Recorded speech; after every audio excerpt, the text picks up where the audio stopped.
Welcome back to Central Pennsylvania's Hidden History, a WTHA special presentation. Welcome back as we continue to celebrate Black history. We want to take a look at some of the cultures you may not know about. One in particular stretches across 2 continents, from the shores of Africa to the Carolinas and the Golden Isles. Kim Gusby takes a closer look at a center dedicated to keeping the Gullah Geechee culture alive in Georgia.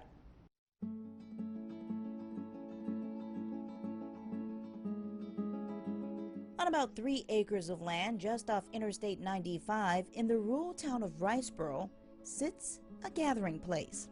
We are a museum, we are a culture center, we're a research center, we're an art gallery. We are like the old Praise House. This is where everybody comes to get rejuvenated. Welcome to Geechee Kunda. Geechee referring to the African-based culture that has survived along coastal Georgia for more than 250 years. Kunda, a Saracoli word meaning compound or house of hope. This is a place of homage right here, of respect.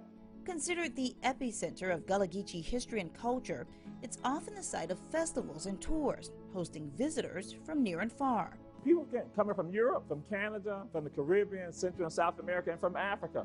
Dr. Jamal Touré is the resident scholar and Jele, or cultural historian here. Founded by the late Jim Bacote and his wife Pat nearly 20 years ago, Geechee Kunda is a respite for those thirsting for knowledge and a feel of community.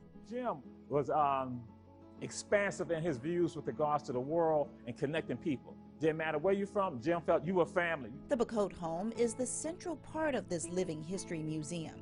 Every corner, nook, and cranny covered with artifacts and artwork that connect them to their roots. Yeah, this land goes back, it was a part of the retreat plantation. It was a rice plantation right here, along with other things happening here. And this is Jim's family. This is a part of, again, this is part of history we call 40 acres and a mule. Look what this is tied to.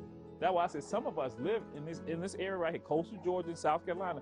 We have lands in our families going back to the 1800s. And that is tied specifically to 40 acres and a mule. What a lot of people do not realize, where we are to now, where Geechee Kunda is, his grandparents actually lived on this property. So he was coming back home. Gregory Grant is the curator and historian at Geechee Kunda. He says Bacote was recreating elements from his own family history that's tied to the larger history of us all. But just as preservation was a big part of Jim's plan, so was expansion. This particular structure started off as a country pole barn. That pole barn is now a library and research center. Outside, a mural dedicated to the Bacotes and their legacy.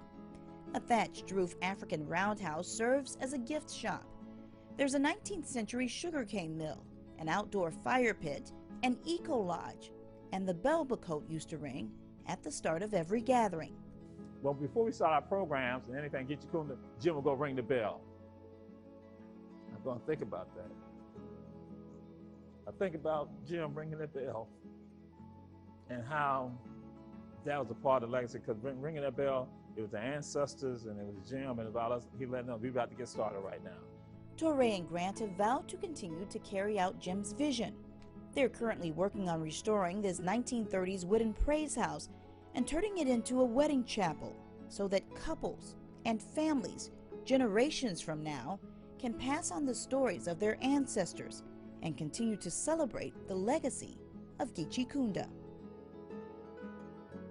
The Geechee and Gullah people who still live along the coast are descendants of West Africans who were forced into slavery.